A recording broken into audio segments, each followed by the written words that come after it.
Well, welcome everyone to episode number 34 of the Evolve podcast. And I'm super excited to have Loz on my show today. So, yeah, gratitude to you too. So I was connected with Loz by my beautiful mentor, Diane McKendrick, who said, you ladies need to get together. You do similar things. And I reached out to Loz with some challenges I had at that time and some opportunities. And straight away, without even knowing me, she was like, yeah, do this, do that. How can I help you? And it was amazing. So just to do a little intro here, on your profile, you've got your healthy habit coach, which I love that because habits are just so important, for everything. Author, podcaster, PT, you're into Pilates, you're a weight loss coach, you're a biohacker and life enthusiast, all the things that I love. So I think we could talk forever, but we're keeping this podcast short for our listeners just to really find out more about you, what you do. I love having beautiful humans on this show who are just passionate about helping people truly evolve like me and just sharing your story, getting you out there, just my way of giving back. So thanks for being on the show. And I'd love to hear more about what you do in your words. Oh, thanks, Jody. So essentially, guys, I have a mission, and that is to help busy people upgrade their energy, their confidence, and their happiness to unlock a longer health span without fad diets, without excessive exercise or unsustainable lifestyle modifications. And that's really come from my own journey of doing all of those things not very well, and realizing that, fad diets and over-exercising and suboptimal diet and really burning the candle at both ends, trying lots of different things, just never really worked at all. Your story was so inspiring. I started my little journey of being a fitness model, and I think I lasted about 8 weeks. And I went, actually, I don't think this is for me. And it was funny. I was just connected to you. I did my vision board, and at that time pulled a pixie card when there's actually a set of pixie cards and you're in it. And I pulled your card and I was like, oh, it's a sign. I need to keep going. I remember when that happened because I think you'd reached out to me at that point and Di had said something along those lines. But interestingly, that was my lesson about exactly what you're teaching and looking into why we're doing what we're doing and why we're telling ourselves we have to create particular habits and what's underneath. And that's why I love the work that you do. Thank you. Yeah. So could you share with me like what your typical client might be, like what your normal day would look like in the work that you do in your mission? Yeah, sure. So in terms of typical clients, the primary client base that I have are busy professional peoples or people in positions of leadership. But I also have a market because I run two businesses. So I run a business that primarily focuses on helping people lose weight. And to be honest, I'm not a weight loss coach. I just try and meet people where they're at. And a lot of people, and I always say, when you lose something, right? Like people talk about weight loss. When you lose your keys, what's your greatest mission? It's to find the keys, isn't it? Yeah. So when we aim at losing weight, typically what happens is we tend to find it again. And I know that sounds silly. So rather than looking at it weight loss, from the perspective of weight loss, I think about, well, what are you going to gain and what kind of lifestyle are you going to gain from that? So I have a business that's primarily focused on that. I call that weight loss. And so I have coaches that are, trained by me that help me facilitate those sorts of coaching sessions. But in terms of my other business, which is Loz Life, that is primarily focused at helping people upgrade all those things. And it's aimed at high achievers, high performers, or people who are just busy. And that could be mums, people that wear multiple hats. In terms of my own personal day, it is quite comprehensive. I don't have children, so I have a little bit of a flexibility with my time. But I'll wake up sort of around 6:30. In summer, I wake up around 5:28 because I used to set my alarm for 5:30, and now I wake up at 5:28 because my body just knows that it does not want to hear the sound of the alarm. But I normally wake up around 6:30. I get up, I make myself a high-fat coffee, a performance coffee, go for a run, go for a walk, hop in my infrared light room, hop in my infrared sauna, get myself prepared for the day. And it's quite interesting. A lot of clients say, they want to have early morning sessions with me. And honestly, I don't start working till about 8:45 with people because that part of the morning is my time where it allows me to focus and think and engage with the things that matter.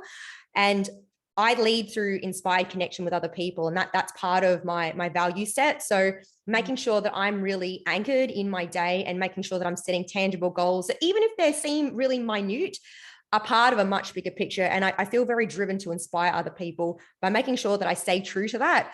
And so my day is then structured. I work as a personal trainer as well as a coach. So I actually work in a gym. And the reason I do that is because since COVID and all of the lockdowns where everybody was online and having these virtual conversations, I realized that, as much as I wanted to continue doing that, and it's very flexible, it's easy to do, face-to-face energetic exchanges are invaluable, and you cannot replace them with digital interactions. And so working in a physical gym is part of what I do. So I do these weird split shifts at the gym. I don't work a lot at the gym, but I love being around people who want to be active. And this is why I do weight loss coaching, because as much as I don't like to sell it as a weight loss coaching system, it's where people are at mentally. And I've got to meet people where they're at. Yes. If they're talking about weight loss, guys, if you're a coach, you've got to meet people where they're at. And at the end of the day, if that's the language that people are having, and if you're not speaking that language and you can solve their problem, then you're missing the solution delivery. So most people who start with a weight loss program, for example, and I'm doing this because that's how it starts, they end up doing something far deeper. And as soon as we have a conversation, all of a sudden they're like, oh my God, like there is so much more to this. And if I just align my actions with my values, maybe I'll just accidentally lose weight. Maybe it's actually not about weight loss at all. Maybe this is just a misalignment. And that's really what I do. So my whole day is filled with those sorts of priorities. I train 3 days a week personally for myself. I exercise like 7 days a week and mindfully move, but I do structured training 3 days a week. I eat really healthy. I spend time with my husband, my dog, my family, my friends, my community. And then I go to bed, at 9:30, 10 o'clock, and do it all again. My life is just awesome. Amazing. So inspiring, especially for us mums that just don't have that balance. And I've worked with a lot of clients that are just doing the to-do list, aren't prioritizing that sacred time for themselves, the connection with themselves. And it is really happening for a lot of people now in this digital world. They're really feeling it. Yeah. And I think really understanding how to structure your day. One big part of what I do is time block. So my whole day, if you look at my schedule, it's like back to back. I optimize every single minute to the point where, like, if one thing's out, it can screw me for the rest of the day. And even as a parent, I'm not a parent, but I have multiple businesses. I have 27 people working for me, probably 28 actually. So I'm managing lots of kids, right? Yes. With lots of conflicting emotions and lots of interesting dynamics. So making sure that I really block that time for myself. I didn't do that for a very long time. And Tuesdays actually for me are a day where I don't engage with people. I only do things for myself, and it allows me to work on myself and on my business rather than being in the minutiae of all of the daily things that sometimes bog you down. And outsourcing is a huge part of that. But time blocking, honestly, it's the best way to make sure everything gets done. And I have a lot of clients that are parents, and they find as soon as they start to implement that process, they're like, oh my God, I actually have more time now. Because you can't buy more time. Can't buy more time. Yeah. So I always ask the people on my show, what's the one tip? So it sounds like time blocking is a game changer for your clients. Can you just explain the process for our listeners? Yeah, look, time blocking is a good tip. I probably wouldn't choose that as a tip I would share. Time blocking certainly is more about looking at a schedule and using periods of time for certain tasks, because multitasking doesn't exist. It doesn't work, and it's very inefficient. We've got to think, in terms of the one thing. There's a book by a guy called Jay Papasan. And the premise of the book is, what's the one thing that I can do right now so that by doing that one thing, everything else becomes easier and necessary. And think about that in a moment. If in the morning it's time for your kids or it's time for work, block it out and be like, I'm giving all of my attention to this one thing right now. This is it. There are no phones, there are no distractions. Turn off the background noise and tune into that thing. Spend the quality time with your kids. But that's how time blocking sort of works. I guess my biggest tip is to actually stop comparing yourself to other people. And I think for me, that was a huge game changer. I was constantly worried about what people thought. I remember in the peak of my social media influencer days, when I had like 100,000 followers, and it was all bikini photos of boobs and butts and skin and all of those things which you think are what you need to do.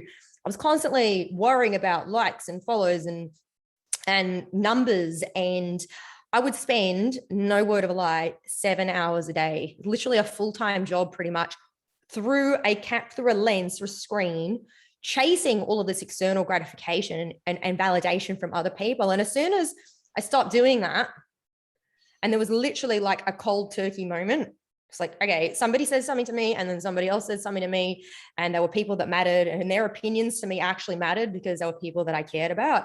All of a sudden I started to go, why am I actually doing this? What is it that I'm seeking? What is it that I'm missing? And how can I fill that with other more purposeful things? And that's when I started to do values identification work and really work out what the heck I was doing. All of a sudden I found myself because I was lost.